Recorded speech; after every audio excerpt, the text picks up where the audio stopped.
I'm Dr. Scott Lyons, and you're watching or listening to The Gently Used Human. Have you ever felt like you're constantly distracted, struggling to focus, or wondered if you might relate a little too much with those ADHD info videos on TikTok?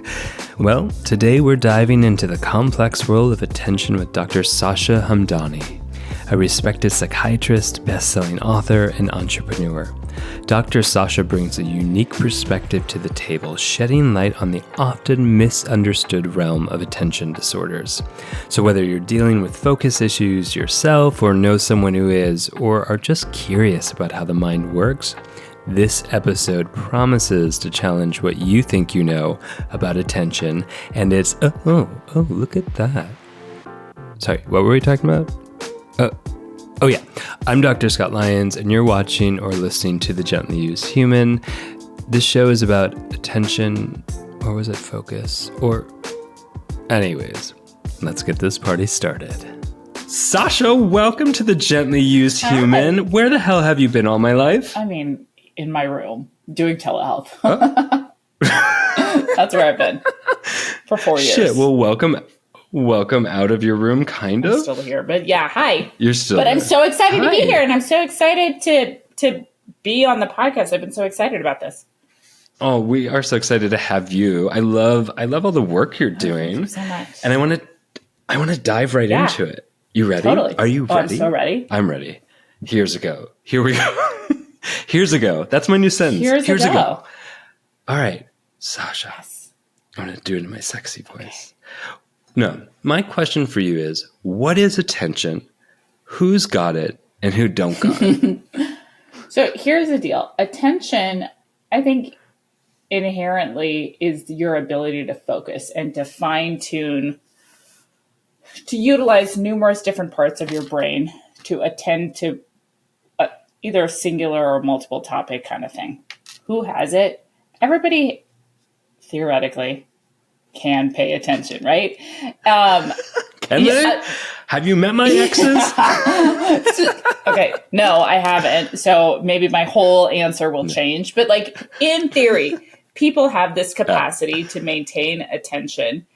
It's how you regulate attention. It's how you are able to sustain attention. It's how you're able to attend to it initially and get into a subject. It's how you transition from one topic to the other. So that's kind of where there are different shades and nuances about people's ability to regulate their focus and attention. Yeah.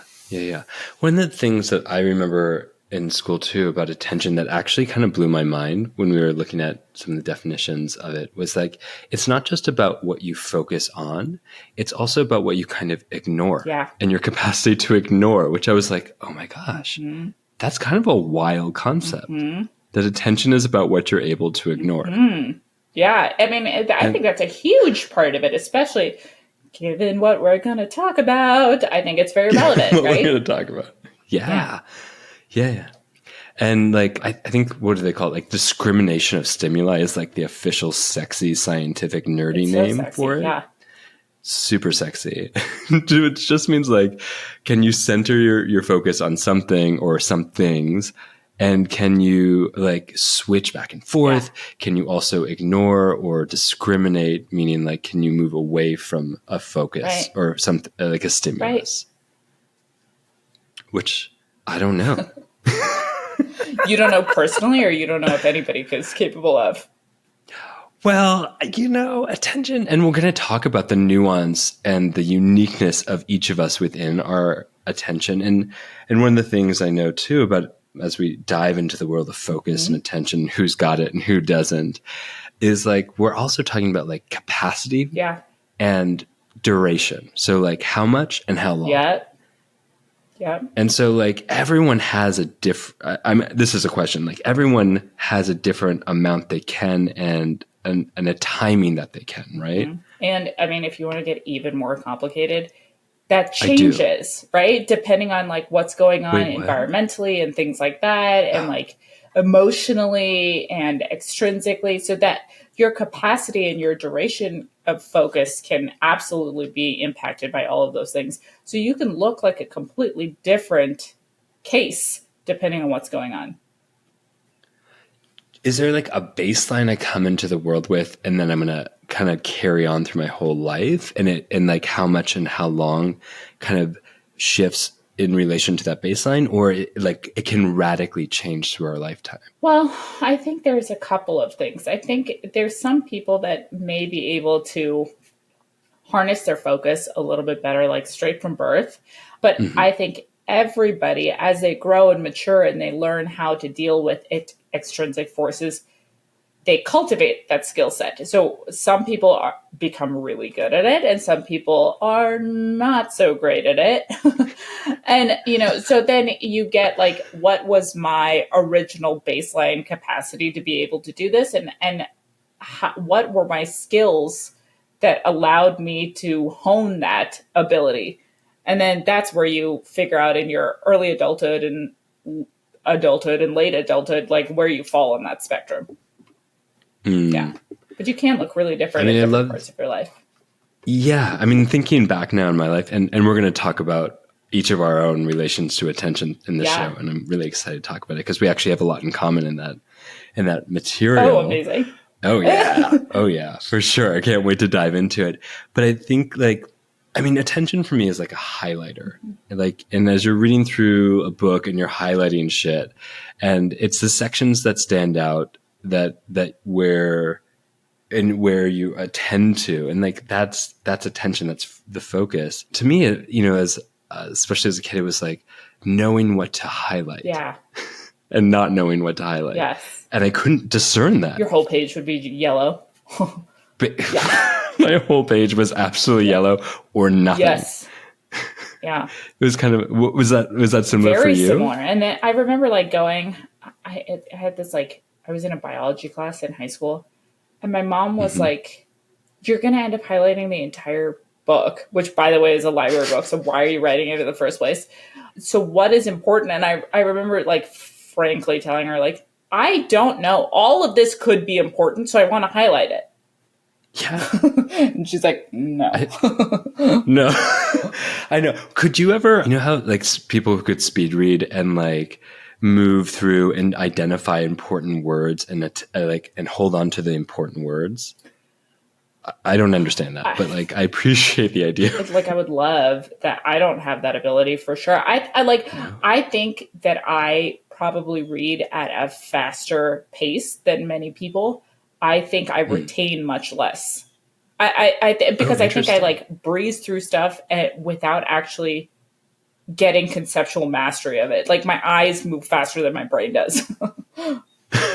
So that's really interesting. And that might be a me thing. I don't know. I think like it takes me a while. Like I have to really, really, really, really be engaged in something that I'm reading in order to comprehend it on the first pass. I can appreciate that. I'm a really slow reader. Yeah. Like when I was in school, especially in grad school, like where people would read through and they could just go through and find the highlights, so to speak, and everything was highlighted to me. And so I would spend all night, literally till 5 a.m. every day reading the chapters, which, then I have no sleep. And that's, we know is an effector on attention and focus. But I would have a conversation with myself about each thing. And that's how I would remember, and so when I was in classes, like I could be in like conversation and I could remember all these random details that probably weren't so necessary, but I could do it because I had a conversation in my head around each thing that I highlighted, which was pretty much everything. Mm-hmm. Okay. Well, I mean, more power to you. I mean, that there is incredible value in being able to do that. I don't think speed matters. I think it's ability to master the information in front of you. Yeah. But it's also not very time efficient. True. Like, when you're having to do about 10 courses, do, residency, doing all this other stuff, it's kind of not so efficient to... I mean, this is the interesting thing about attention when I was always so like, I don't understand. It's the ability to tune things out. Yeah. And I was like, why? As a kid, I tuned everything out or tuned everything in. Yeah, I know. And I'm thinking about like, even in adulthood, there like I don't process things if I type it. It's just like it doesn't go into my brain. Like I need to Yeah. physically write stuff. And so I'm like the only person in my practice who, like, as a patient is talking, everybody else totally reasonably typing on their computer, right? And they're taking their notes, what they should be doing. I'm like writing on a piece of paper, and then later I have to transcribe it, and then later I have to shred those notes. Like it just like it doesn't make any sense. But that's how the information is going to go into my head, so I can process it in real time. So I mean, I think everybody's brain is wild. The brain is wild. Speak to it. What's wild about the brain? So it's something so interesting, like with different areas of medicine, like the heart, the lungs. It's so algorithm based. Like if this goes up, this goes down, you can figure out, you can calibrate, you can do all these things. The brain is so multifocal and complex and interesting, and just like everything is unique to the point that it's difficult to even distinguish what pathology is. I think that's so fascinating that there's so many shades of normal. And it's hard to figure out kind of where people fall on things and figure out causation, and because everything impacts everything in the brain. I love that you're saying that. There's so many shades of normal, because I think we have this like very typified idea of what intelligence and the smarts and look like. But when you're hearing it from a doctor here who studied the brain, about like there's many shades of normal, I don't know. It feels like there's a relief in that. Yeah, I've actually never said that phrase before, but I love it too. Should we put it on a fucking t-shirt? I would love it. I'd wear it all the time. Okay, that's happening. Okay. Merch. Perfect. We'll get that down for sure. But I love that. I mean, it just, we talk about neurotypical, like this expanded range, but really there just is an expanded range. Like, we had to come up with a word to justify what has typically been this idea of a very limited scope or a limited idea of what the brain does and how it should act. But I love hearing that from you, is like the history of the phrase neurotypical or neurodivergent specifically. Neurodivergence, It came about like in the 90s. So it's not that old of a term. And it really was born by a psychologist. And it wasn't a clinical term. It was more like a pop psychiatry term as a way of reducing stigma of like, it's not bad, it's not good, it's just different. And I think that as we've grown and evolved, looking at different types of neurodivergent, looking at different types of psychiatric phenomena, we've discovered that yes, there are many different, it is not good or bad, it's just different. Brains are wired differently, and this is where we go. And then I think there's kind of a fine line, because I love that reframing of like what we talked about, the different shades of normal. I love that part. But I also do really intrinsically find value in the disordered part, because I think in that way it indicates clinical severity, which I think that sometimes when you move too far into this, like removing pathology from it, you lose some of that. And it's like, everybody does that. And it's like, no. Not everybody does that. And this is something that needs to be taken seriously and be accommodated. And this is something that people need to know about and kind of recalibrate for. You just did one of my favorite things. What? Which is nuance the shit out of that. Which is... which we're also putting on a t-shirt. You just nuance the shit out of that. Which is like going, yes, there's an importance of humanizing. There's an importance of humanizing our very varied brain processes. And there is still value in saying there's an edge to which some things vary maybe too much or need more special focus and attention because of how far they vary. Yeah. And we can still treat it with kindness, but it's also important to identify those markers. Totally. And so thanks for building that tension and that nuance between humanism and clinical significance. Yes. Yeah. I think it's important to kind of flesh out the boundaries of both of those. right? Because that's Yeah. what you kind of have to do when you're looking into things. Like, how much of this is like part of the human experience, and how much of this do I need a doctor for? Yeah. Hello, call me. Yeah. Yeah. And I think, and I meant to say neurodivergent earlier and said neurotypical, Same. which is I mean, like, funny. but conceptually as a way of distinguishing. Yeah. Yeah. And it is like, I think for those of us, and we'll get into it very soon, like those of us who were very neurodivergent, especially as kiddos, like we're shamed. I was shamed for having severe learning disabilities and ADD and dyslexia and just the gamut, and there's a way in which I think as a child, I carried a lot of that into my adulthood. And I'm curious if you did, like what your experience was with that. So my experience was a little weird in that I was diagnosed in 4th grade. And I'm not going to say how old I am, but I am elderly.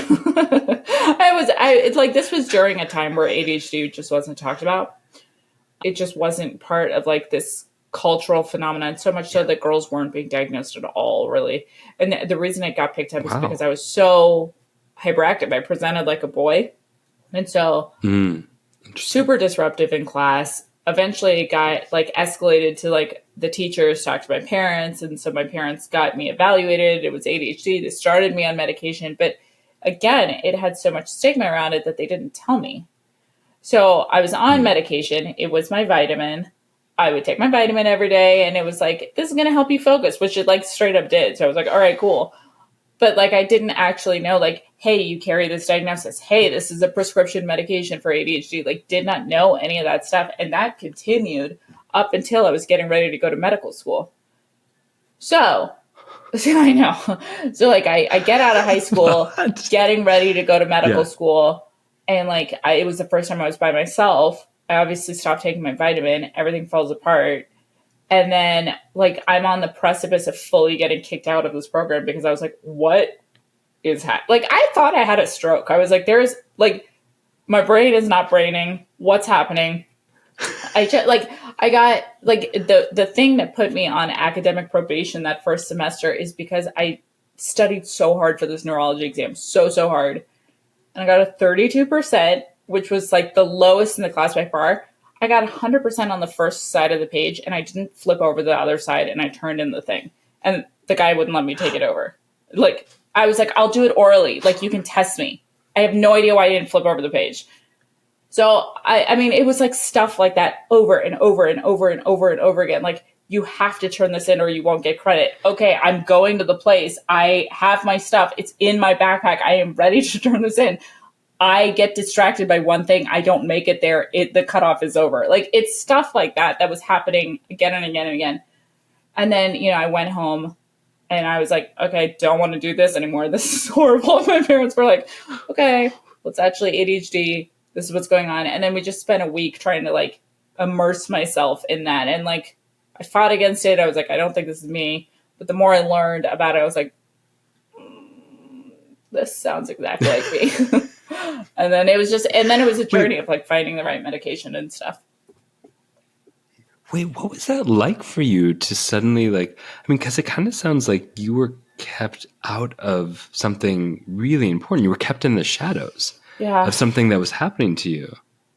I mean, I've thought about this a lot, and I've thought about this, like, I've thought about how I felt at the time, which was like very mad, very betrayed, very like just like, and I think that's what pushed me away from medication for a long time, because I was like, I don't need it. I was given medication without my consent for so long.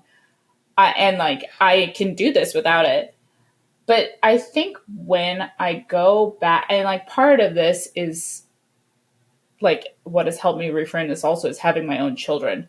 Like, the world is such you as a parent, and like, as a provider of any sort of capacity, you just want to take care of those people you love, and you want to make sure that life isn't hard for them. And my parents felt like I am literally the only person of diversity in the school. I already felt super different. Like stuff like that.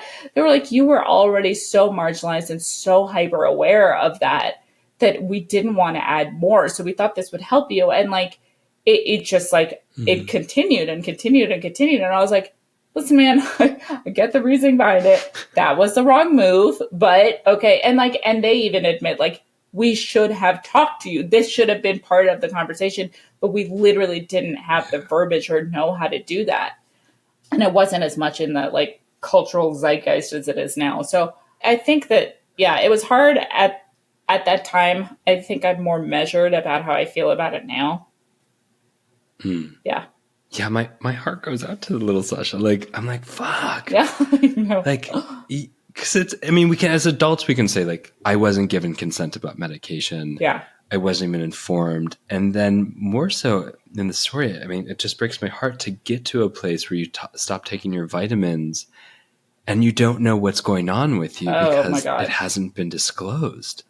Yeah. And I just like, when that all kind of happened and I kept making errors and I was like, my sleep schedule was off and I went like, I'm pretty tall, which is also surprising for people on the internet. They're like, I'm like 5'8", 5'9". Everyone thinks I'm a lot smaller than that, but no. But I like dropped to like 90 pounds because I just would forget to eat for days. Like I just was like trying to study and do all of this stuff and I just wouldn't eat. And then I would be like, why am I crying all the time? It's like, oh, I haven't eaten at all. And so like, it was like all of it, I was just so incredibly dysregulated. I had gone from so much structure to having nothing and just falling apart and not knowing how to eat, not knowing how to sleep, not knowing how to drink, not knowing how to like do any of those basic things to sustain me in any sort of capacity, that I truly did think that there was something very physiological happening with me. I was like, is it a stroke? Is it like some sort of neurological event? Like, am I getting dementia? Like, why can't I remember to do things? So those were the things I was looking at before ADHD. Didn't even think about ADHD. I want to take a moment to give a loud shout out to the Embody Lab, which is one of the most incredible resources for body-based and somatic therapies. This show is all about healing, and the Embody Lab does exactly that. Whether you're on your own journey of transformation and discovery, or enhancing your skill sets in your career as like a coach or a therapist, a body worker, or really any career where you are supporting other gently used humans, the Embody Lab is your place for deep, inspiring, and impactful workshops, certificates, masterclasses, and an incredible community of like-minded folks. I love the Embody Lab, and so do so many other people that call it a platform to come home to over and over again. The Embody Lab is giving my listeners an exclusive offer, a one-time 10% off code to enhance your embodied well-being. All you have to do is go to theembodylab.com and use the code GentlyUse10 at checkout.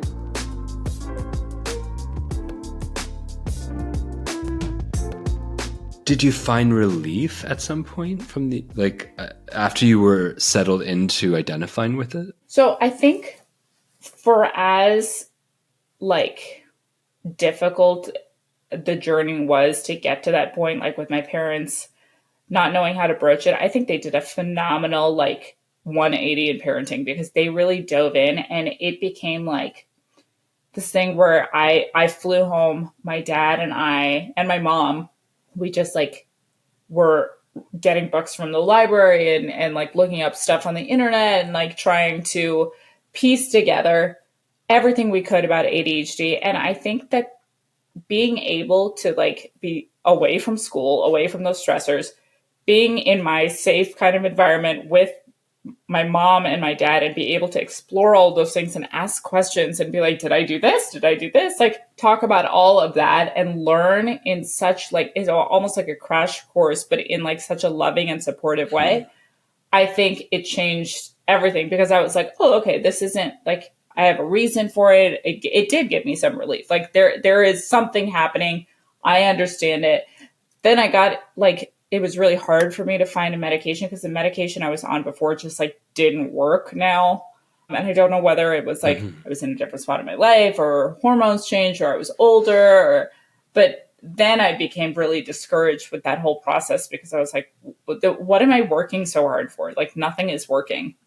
But then eventually I found something that worked relatively well and was able to kind of build skills. And then when I was in residency, that's when things really got restructured and like I was literally surrounded by psychiatrists and therapists the whole time, which was amazing. 10 out of 10 recommend. Like people should always do that.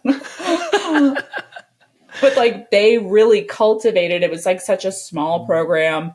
They really, really took an interest in not just like my academic performance, but like who I was as a person, how I was growing, how I was developing, what my level of happiness and just every facet of life was. And so that's when I really started to build behavioral skills. And then with that and medication, it got me to a spot where I felt like for the first time in a really long time, very, very stable. And then stable enough that I could take those behavioral things and get off of medication to where I am now, which is, loud, but okay. Just fucking loud. Yeah. When you say behavioral things, are you talking about like mindfulness and other focal practices? Yeah, but also like stuff like, I mean, I had an attending named Dr. Friedman who was like, do you know how to eat? And I was like, I don't know. How do other people eat? Because we would be together so much, like seeing patients, and I was on consult liaison, so I was like around the hospital all the time. And he's like, I've been with you for 10 hours and you like have eaten, like you'll eat so much at one point and then you'll feel really sleepy and then it'll be hard for you to get around. So you just like pound a bunch of caffeine and then you get anxious. So then you eat something sweet and you're like, it's like you don't have any concept of like nutritional value and how you should be eating. And I was like, I don't think I do. Because it would be like, I would go from like gut stuff, like what am I feeling in that moment? And then I would also have these periods of time where I was like, I'm so busy that I don't really think about eating, or I'll eat whatever's easy. And really that would make me super hyper, or that would crash me down or things like that. And so he would like actually be like, this is what you should eat for breakfast. You should be eating 2 to 3 hours later. And like stuff that I'm like, why didn't that come naturally to me? Why haven't I? And I think I was just in fight or flight so long with schooling that I never had that opportunity to learn it. So it's stuff like that. Eating, drinking, like, yes, mindfulness was huge. Organizing, how to break down a task. Like those are all things that I felt like I was very much taught. It didn't come naturally to me. No. I mean, those are hard things, maybe for us. Yeah, not for everyone. Maybe go to my psych program. They were awesome. I mean, for me, both my sister and I were diagnosed with ADHD. She kind of wore the flag proud, and I felt mortified by it. And they put me on medication. I guess I must have been in 4th or 5th grade, similar to Same, you. Yeah. And I did it for a few years, and I kept saying to my parents, I don't feel like me. Yeah. Like, I don't feel like it's me. I feel controlled. And I was really like adamant about it. And I was already practicing yoga and mindfulness around like, as I got into like 6th, 7th grade and doing things like dance. And I was like, there's something out there and doing yoga and dance and stuff that I was like, that's helping. More my vibe. Yeah. And I know, it's wild. They eventually let me come off medication. And I think I was early in high school when I came off of it. And they let me do it with like natural herbs. Love it. And that I had researched, and yoga and mindfulness and all those things. But most importantly, as you're talking about nutrition, I radically eliminated everything from my diet by the time I got to 9th grade or 10th grade. So I took out gluten, I took out soy, I took out dairy, I took out sugar, and my brain started working more. And I started going to therapy more. And then my brain really started to work. And I was like, oh, shit. That's really interesting. Yeah. And probably why I went into pediatrics, because I was like, why didn't anyone, when I was a kid, give me any of this? Because I hated how I felt on medication. I literally felt like someone jumped into my brain and was pulling on wires like I was a puppet. That's how I felt like that. I think I was so young when I was initially on medication that I didn't know what me felt like. And like, I didn't know I was on medication. So I didn't know if it was any different. But when I was trying it again in medical school, there were certain ones where I'm like, I have no personality, or I'm like, if I was on the phone with someone, they could tell if I was medicated or if I wasn't. And I was like, I don't love that. But it, you know, for the record, like, I'm still very much pro medication. It sounds like I'm not, because I've had kind of a rough go, but I think if I hadn't been on, I know, I just have this messed up history with medication, but like, if I hadn't have been on medication during medical school, I would not have gotten through. And I'm leaving the door, even though I'm not on medication now. If something changes in the future, and if I will happily start medication again if I need that kind of moving down the line. So I think it just depends on people, but I think there's a lot of value in, like, I had to do an elimination thing too. Like, I've been gluten-free, and I've done that kind of sporadically through my life. And for a long time I was like, oh, I thought that gluten was helping with like digestive stuff, and that I could appreciate. I didn't tie together the gluten and the brain fog for me. And that's really the thing that's like bloated. All right, fine. I will roll the dice. Like, I don't care. But I'll eat that fucking pizza. Yeah, right. I don't care. And like dairy, don't care. Like, if you cheese, I will never work that out of my diet. No, I don't care. But if it's going to impact my brain health and how I process things and like my capacity to emotionally regulate, that is the only thing that will keep me from sticking a full loaf of bread in my mouth. Because it's like gluten. I love gluten. Love it. But it makes me dumb. Yeah. I have a delayed processing speed. Like, when people say things to me, it takes me longer to figure out what they're saying and organize it in my brain and formulate a response. Isn't it wild that you and I are around the same age, that we grew up in a time, we're both 25, for those who are wondering. Okay, perfect. That's accurate. All right. Yeah. Clear. We both grew up in a time, this was before, quote unquote, food sensitivities. Totally. And like, it's funny to me, like, a lot of people around me, they're like, oh, everyone's got a gluten sensitivity now. And I was like, okay. They probably do. But like, and they probably do. And they might not, but at least they feel better. Like, maybe their brain works better. And like, let's not poo-poo on that. But it is interesting that we grew up in a time where it's like I remember going to the doctor when I was a kid and complaining of migraines and headaches and gut pain and inability to like remember stuff. And I was young, like 6, 7. And they told my parents to take salt out of my diet. Less pickles is what they said. Less pickles. And that's why I can't eat pickles now. No. But are you really? Nowadays, do you not eat pickles? No, of course I eat pickles. I was like, don't be crazy. I love give that up. You should definitely eat pickles. They're so good. But I didn't for years as a kid, because that's what they assumed all those issues were coming from, was the sodium, which is just like, wah, wah. Yeah, wrong. So wrong. Yeah. So wrong. Whereas supposed to, like, nowadays, when a kid comes in with this type of things, I mean, granted, I was one of those practitioner doctors that got to say, like, let's check this out and let's check that out. It's interesting. I just really appreciate the evolution. And speaking of evolution, how's that for a transition? Speaking of evolution of ADHD, like, how are we at? Where are we at with all of this? Where I think maybe everyone self-diagnoses from the internet? Yeah. Or like, are there more cases? Is it just more readily available of information? Have our brains been shifting because of all the technology? What the fuck is going on? You're going to hate my answer because it's really wishy-washy. I'm so excited to hate your answer.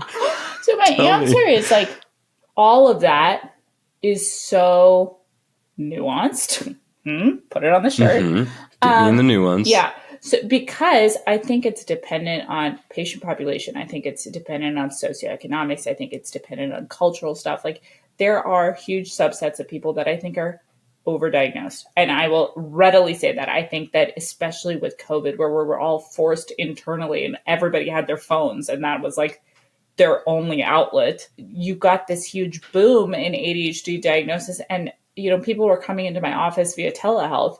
And so much of the time I'd be like, no, this isn't ADHD. This is like normal human experience, but this isn't limiting to you in any way. This started when you moved to remote work. This is not ADHD. So I felt like I was just like, kind of like, nope. Slapping them. Right. No, it's not. Swiping left on the ADHD diagnosis. Nope. And I was part of the problem, right? Because I'm putting a lot of ADHD educational stuff out on like TikTok and Instagram. So they would come in literally holding up my video and I was like, yeah, but not for you. So, I mean, it like... You're not part of the club. No, not you. So I think that there is a proportion that's overdiagnosed. There's also a really huge proportion that's underdiagnosed. I mean, if you look at kind of global models, and even if you looked nationally, and you're starting to look at stuff like based by race and socioeconomic stuff, if you're looking at like into specific minority groups, those are people that are getting, instead of corrective measures and looking into ADHD and things like that, they're entering, juvenile detention systems, and they're getting in-school suspensions, and they're not getting the 504 plans. They're not getting an IEP. They're getting like punitive measures. So I think that it really depends. And I think that we're talking about it more. Yes. Are we diagnosing it more? Maybe because we know about it more, but I don't think that the amount of ADHD has gone up. I think we're just more aware of it. So I don't know. I didn't give you a single answer. There you go. No, I'm more interested in the nuance anyways. Yeah. I mean, I do know, I've seen like some studies that say that the rates, quote unquote, have risen, but so is the population. Yeah. I don't think that's an accurate thing. And I think that if you were really giving me good, clear statistical data, you would tell me, where did the rates rise? What population did it rise in? When did it rise? What age group did it rise in? Like, give me actual data. That's a dumb number. Yeah. It's a dumb statistic. Well, I know you're not saying you as in me, but... You give me dumb statistics. You, Scott, give me better numbers. You're an asshole. Statistical asshole. I remember one study that said, and this is years ago more in grad school, that piqued my interest, that said that the rates were rising in the U.S., where rates in other countries, quote unquote, third world countries, were not rising in the same direction. And I was like, oh, so what it didn't go into is like, what are the reasons? Is there more education? So there's more diagnosis, more education about this specific topic.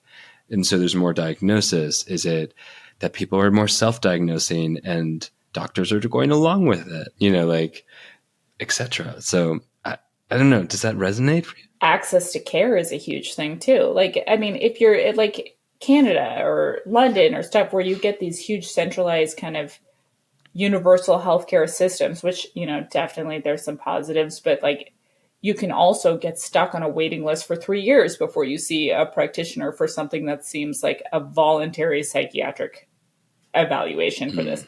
So like, is it that those numbers are actually that different? I don't know. Like, you really do need to know the why. Yeah, exactly. And I think that's really important. Speaking of why, how's that for transition? Get it. I'm curious where you in your work connect with like Gabor Mate's work on ADHD and like that perspective. which I can say just to the audience is about like looking at generational stress and trauma trauma as the culprit, and that it's reversible. So I get this question all the time. Oh, really? All the time. And I thought I was unique. No.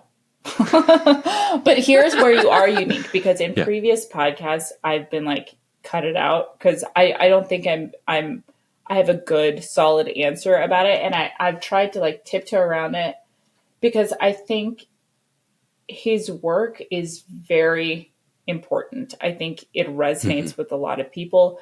I think there is a huge impact that trauma has on a developing brain and even a non-developing brain. Like, trauma messes up the brain. Like, you just operate differently after trauma, for sure. Yeah. I think that trauma can cause a spectrum of symptomology that can look like ADHD, but I don't think it's ADHD, yes. And I don't think trauma causes ADHD. And I think that to say that this is simply from a generational trickle down and separated from like the genetic component. And yes, that, you know, when you're looking at like epigenetics and things like that about how things can actually be worked into your DNA, then I think you get into like shades and nuance and you don't really know like what is coming from what. But I don't think it's solely because of trauma. I just don't. And I think that there is a lot. I mean, you could go back into my life. You could go into my family tree. You could see things. And yes, we've had some like difficult things happen. But I don't think that this was how I was raised. I don't think this was how my parents were raised. I think this was ADHD, and I see it in my mom, and I see it in my grandparents, and I see like different shades of it. And I just think that I think it's distinct. And while I think that there is room in this like ADHD etiology umbrella for like trauma could worsen things, I don't think it's causative. This show is also brought to you by the absolutely stunning and powerful tools of transformation that are created by Omala. Oof, even the name Omala transports you to a place of flow and vitality. These are some of my favorite products ever. They have an amazing color-changing yoga mat that responds to your temperature and presence and reflects back your posture in real time. There's this incredible smelling skin balm candle that heats up to activate all the essential oils and vitamins that your skin has been craving. I mean, look, if I could live in a giant bath of this candle, I would 100% do it. They also have these journals that lead you into profound insight, and then you get to plant those journals to create a stunning flower garden. What? I mean, if that's not deep and inventive, I don't know what is. If you're someone who desires to live a luxurious flow of life and who believes in transformative wellness, then you have to check out Omala. Omala is giving my listeners an exclusive discount to treat yourself to something that is as special as you, boo. All you have to do is go to omala.com, that's OMALA.com, and use the code DrScott10 at checkout. And a portion of every purchase goes to an incredible charity. You got this. Thank you for not making us cut it out, because I think it is important what you're sharing. It's like in the same vein when someone, like I've said to people even on the show, when they're like, oh, you know, when someone has cancer, it's because they didn't process some emotions. And I'm like, I think it's more nuanced than that. Like it could be, but it can also not be. Like there are other factors. And so I appreciate that we're not saying all of these symptoms have to be from trauma. Mm-hmm. Like there are other contributing factors that are important to recognize. And I think you were saying something interesting too, of like there are symptoms from trauma that can be in parallel or look very similar to ADHD. And I've had that question for my life, because when I started doing more somatic trauma work, somatic experiencing, you know, like Peter Levine's work, and other somatics, a lot of my attentional stuff did shift, especially when I went and did something called neurodevelopmental therapy. So really repatterning through movement practices, then doing some of the emotional stuff. And it really shifted significantly. And the things that didn't shift, that's where I'm able to say like, I think that's the ADHD, but all the other shit that also got in the way, I was like, that's the trauma. That was the trauma. That was the nutritional issues. Like, and it was layered. Like, so my whole experience was layered as opposed to like one solid thing, which goes back to the nuance and the uniqueness of each of our brains and our beings. That's why his work grabs hold of so many people. And this is why previously I've wanted to cut it out, because I was not cool about it. Just not measured in any sort of capacity. I think I've gotten better at talking about it. But I think I think the way he explains his story and the way he explains his experience and the way that he can tie everything together, I think that is a incredibly compelling story. And I think that he thinks that is the lump sum of all of it. That is what is causing it. And that's how he healed it and all of that stuff. But I think, just like you were saying, I think the human experience in the brain is so complicated. There's so many things that affect so many different things that I think if you're just looking at trauma, and even if you were to dedicate your whole life to trying to fix that trauma, I don't think you're going to get to the bottom of it. I think it's so multifocal.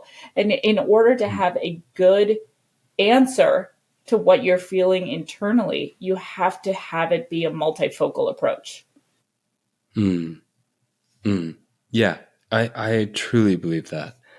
And it goes, I mean, we've been giving examples in this podcast of like, hey, there's the like getting back into movement and like giving and organizing behaviors and learning to do these type of tasks. And could be medication, and there could be all of these things really illuminates that it's layered, that's nuanced, and that there is no one approach. That doing trauma work might be the trick for someone, and it might not be. And I think that's really important. In any humanistic approach, it's so important to recognize one thing is not the cure-all. And I think that's why so many people, they ignore the movement side of things. They ignore the diet side of things. They ignore just like all those other things, because they're like, I need to focus on that one thing that's going to cure all of it. And it's like, everything touches everything. You need to work on all of it. And it could be like you're spending a little bit more focused energy on one thing versus the other. But I think if you just threw all your eggs in one basket, you're never going to get comprehensive resolution. And you're not going to learn how to manage it as well. Because I think you have to understand how to manage your food intake, your water intake, your exercise intake, because that's going to sustain you on a daily level. Absolutely. Yeah. So well said. How do we, like, you created a whole like app, a whole system essentially of supporting people. And so I'm wondering like if you can talk about some of the things, you know, again, there's no cure-all, but what are some of the significant things that you like guide people towards in navigating? To me, it's not just ADHD, even though that might be kind of the marketing of it. It's really about like attention. Totally. If I can be so blunt about it. You can absolutely be so blunt. So when I was trying to figure out how to make this app, and like that was born by like, okay, I wrote a book. I don't want to read. Like, what else am I going to do? I like tried to figure out what is the thing that potentially helped me the most and continues to help me. And I think it was a two-prong kind of thing. Number one is the educational component. I think understanding my brain, like what my dad and I did in that like crash course where I learned about ADHD, that gave me the basis and understanding to, one, remove stigma for myself, like just for myself. And two, gave me the foundational understanding of like, if I fix some of these things, how it's going to impact my brain. So that I think was really important. And with that educational component, I think also understanding my own patterns was really important in all of that, like understanding and understanding and tracking. So I knew what my normal cycles and patterns were.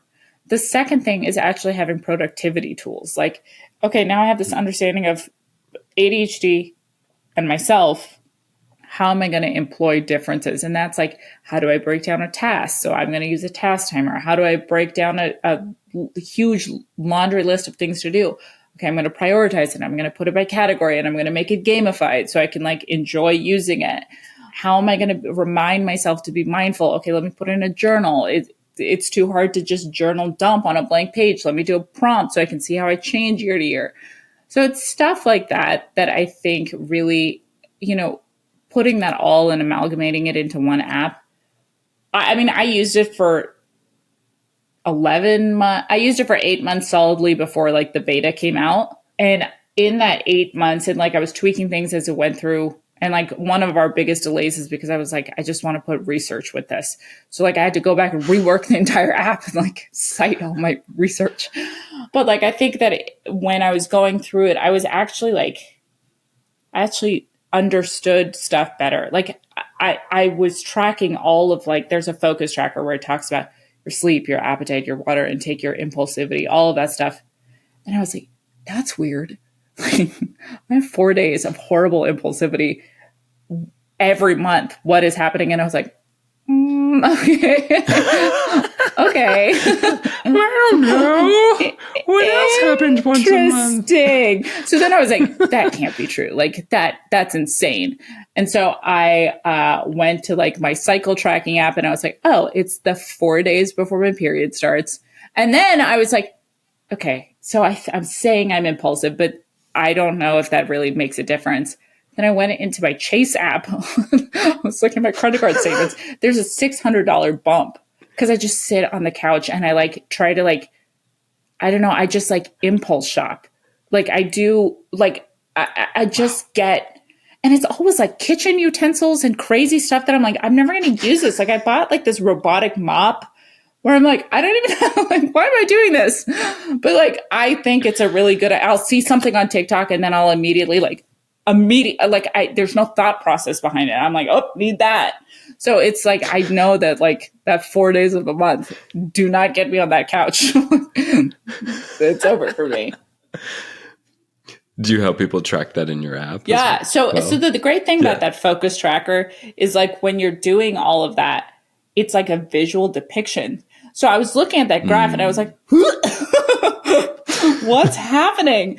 And then I was like, that's weird that this happened in October and in September and August and July. And I was like, that all of that is really weird. Why is that happening?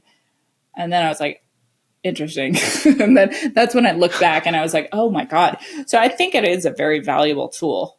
Yeah. So some of your app is about like tracking, is it tracking sleep? So it tracks sleep. Well? It tracks food intake. Like if you're taking breakfast, lunch, dinner, it tracks water intake. It tracks impulsivity. It tracks focus, and it tracks mood. Ooh, that's a lot to track. So there's a psychoeducation piece about tracking. And we know that tracking alone has an impact and yet doesn't necessarily change doesn't just derive from tracking. So what happens next after I track all of this? I think it's not really, I think the tracking itself is number one, teaching you to be more mindful about your patterns, because I think that's like bringing awareness to what you're doing. But number two, I think it's just a more streamlined approach to problem solving. So for me, it was like, okay, I'm tracking and that's making me more mindful. And then I didn't actually gather data from it. And then 8 months down the line, I was just like looking at those graphs, because then you can go back and look at the graphs from the month before or the 7 days before. And I was looking at those graphs and I was like, my graphs look exactly the same except for this period. Over and over and over again. And so then I'm like, okay, let me just look into that. And so it helps you problem solve when you're tracking that and you're like, what is that? And now I will distinctly make behavioral changes around that. I'm not like, you will not catch me on the couch those 4 days. I do not want to spend $600 on mops. That's not my goal for those 4 days. So I do other stuff. Like during that time, like, not so you guys are so intimately involved with my cycle, but like, a couple of weeks ago during that time, I was like, okay, instead of me just like kind of chilling out on the couch, I'm going to do something like, and so I attempted to play pickleball or I went to go, like I wanted to go swim, or I decided, you know, I'm going to organize, like I just hyper focused into organizing something. So I was away from my phone. And so I redid my laundry room organizational area. So like, I recognize that those are like traps for me. That 4 days is a trap for me. And I was like, nope, not this month. So I'm eager to see what my Chase statement hasn't hit yet. We'll see what it says. Do keep us up to date. Well. And you also have like mindfulness practices to like kind of do the rewiring as well. Yeah, I think the journaling is super, super helpful. One of my favorite things is like, for me, I don't know if it's the same with you, Scott. I'm so moved by music. And I've always been like, that's been something that I've connected to in a very real way. So with like pairing with like tasks and things like that, it as part of like the task timer and to break down tasks, you can pair it with like an audio that like brown noise to enhance like focus inducing waves. And, you know, you can do like lo-fi music. Some people really feel like they can get into a groove with kind of that because it's not overly distracting, you know, so things like that. I think that there are other ways that you can kind of help ease yourself into a mindful place. Because I think if you were just like to put me in a vacuum outside of practicing and be like, spend this time and be mindful, I'd be like, go to hell. Like, I don't know how to do that. I don't know how to be mindful. And I think that it's just a matter of like, what really helped me reframe mindfulness and my own yoga practice and things like that. It's like, I think I was so fixated on making my brain quiet, and it will never be quiet. Like my brain, it has never, ever, ever, ever been quiet. And I think now what I've gotten to is my mindfulness practice is being able to observe my thoughts mindfully and without much reaction to it. So I'm just kind of observing how I'm thinking, how I'm processing.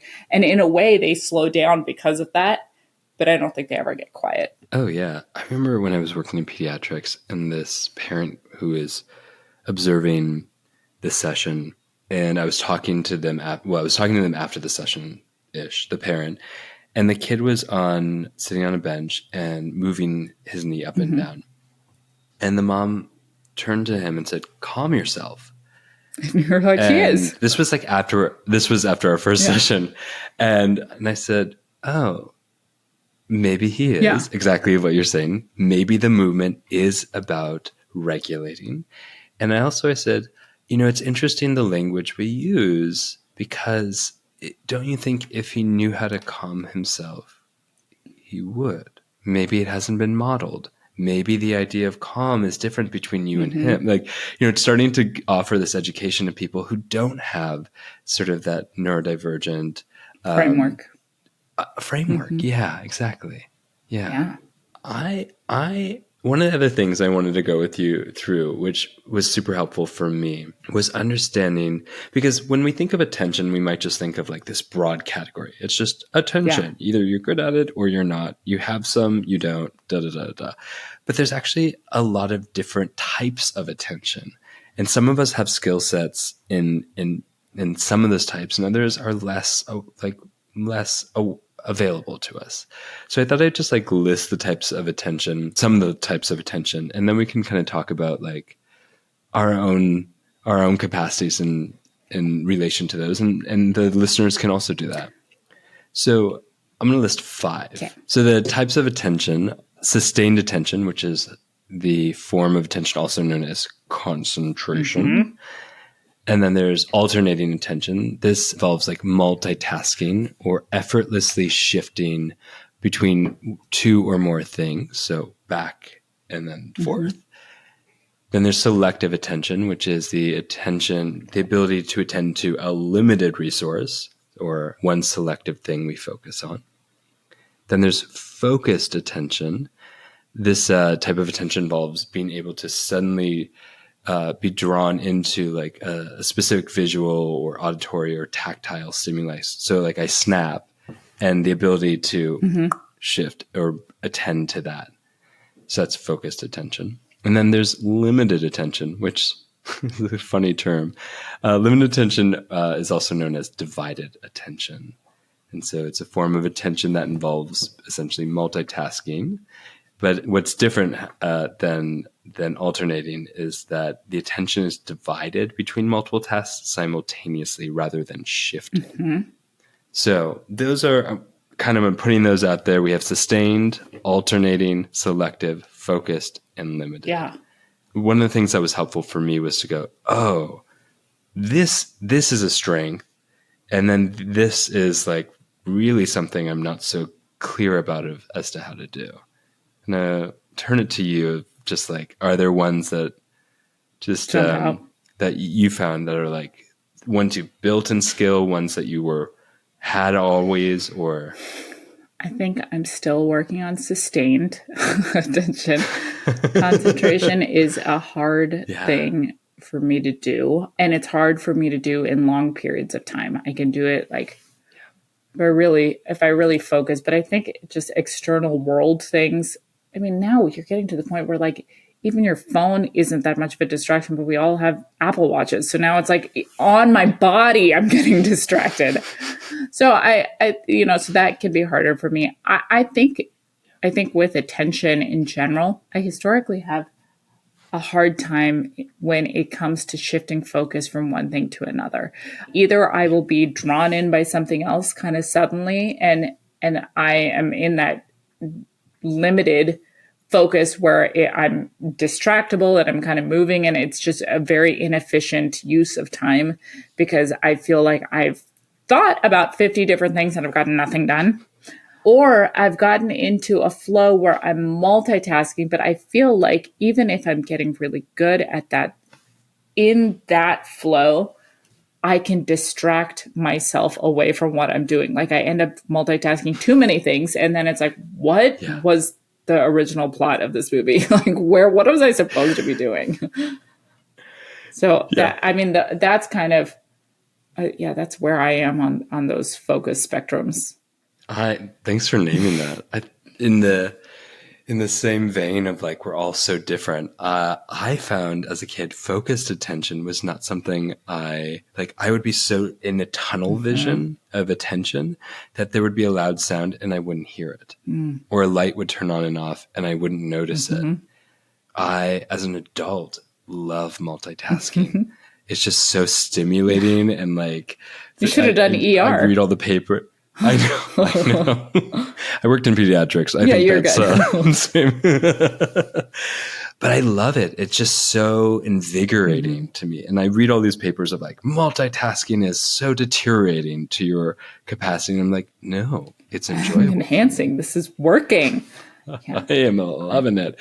And I think it's important just to recognize like what is strengths and where is, I think both of us can say like, we're working on sustained attention. It's a work in progress. It's a work in progress. And to recognize like, there are things like technology that are pulling us out of our attention. Yeah.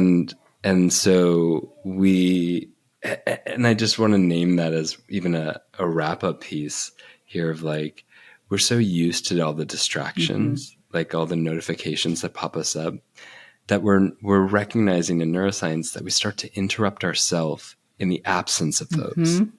Not wild. And that's really important to recognize of like when you're interrupting yourself as well as when you're being interrupted in your attention. Oof, we got to get some focus. We got to get your app. We got to work some shit.